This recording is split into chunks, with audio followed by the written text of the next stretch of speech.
बिहार के पश्चिमी चंपारण जिले में आता है नरकटियागंज जो कि बीजेपी का गढ़ माना जाता रहा है। आखिर यहाँ पर कैसे हालात हैं, वोटर किधर जा रहे हैं, मुद्दे क्या हैं और आखिर ग्राउंड जीरो पर हो क्या रहा है, रजत आकेश टंडन की रिपोर्ट देखते हैं।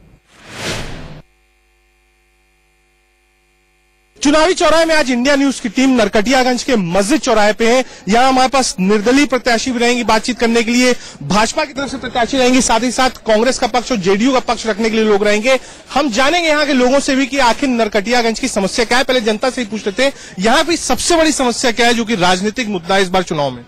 यहाँ पे सबसे बड़ी समस्या किसानों की है। बीजेपी की महिला प्रत्याशी है, कह रहे हैं यहाँ पे जो न्यूनतम मूल्य वो मिल नहीं रहा। इतने साल तक नीतीश और बीजेपी साथ थे, क्यों नहीं मिल रहा किसानों को उचित मूल्य?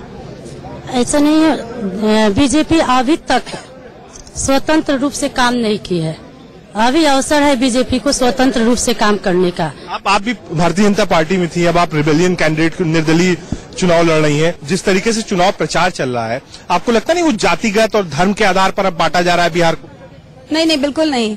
कम से कम नरकटियागंज में जातिगत आधार पे कोई वोट नहीं बट रहा है, न ही धर्म के आधार पे कोई वोट बट रहा है। यहाँ पर विकास ही एक मुद्दा है जो दिख रहा है। किसान का समस्या पब्लिक ने उठाया, उसके लिए जिम्मेवारी रिस्पॉन्सिबल स्टेट गवर्नमेंट नहीं है, केंद्र सरकार है। अब किस प्रकार की स्वतंत्रता चाहिए उनको? 2/3 बहुमत से वो जीत चुके हैं, वहां पर शासन कर रहे हैं। और मोदी जी चुनाव के अभियान में, लोकसभा का जो चुनाव था उसमें उन्होंने बेतिया के सभा में, रमना में उन्होंने कहा था कि साथियों मई हो गया और गन्ना का भुगतान अभी तक नहीं हुआ, आप हमें जिताइए, केंद्र में सरकार बनाइए। अगर केंद्र में सरकार बनती है तो आपको दौड़ना नहीं पड़ेगा, आप उधर गन्ना गिराइएगा, दूसरे काउंटर पर आपको भुगतान मिलेगा। साथियों मई में वो कह रहे थे, ये कौन महीना? बीजेपी जवाब लेता हूँ, सीधे कह रहे हैं कि मोदी की सरकार। जो गठबंधन के लोग बोल रहे हैं उस बात को मैं खंडन करना चाहूंगी। जानकारी होनी चाहिए कि आज के डेट में केंद्र सरकार ने 71% पेमेंट कर चुकी है।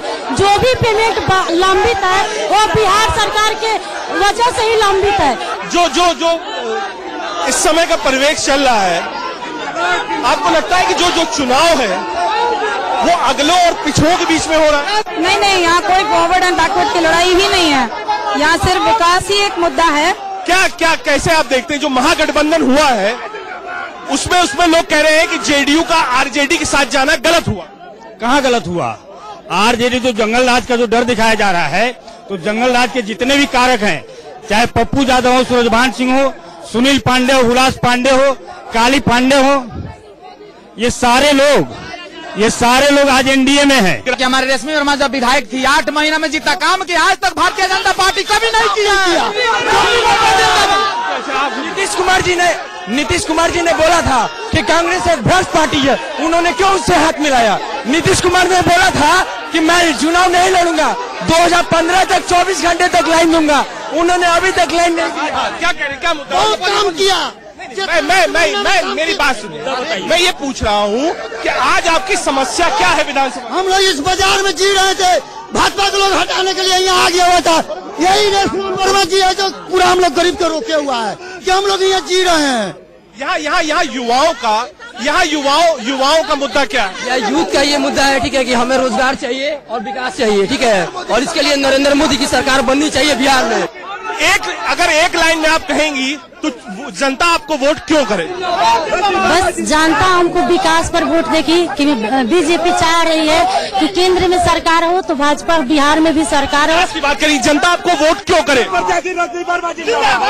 जनता आपको वोट क्यों करे? अगर एक लाइन जो मैंने अपने छोटे से कार्यकाल में पिछले 1 बरस में जो भी विकास किए हैं, मैं सिर्फ उसी विकास के नाम पे वोट मांग रही हूँ और जनता मेरे साथ है।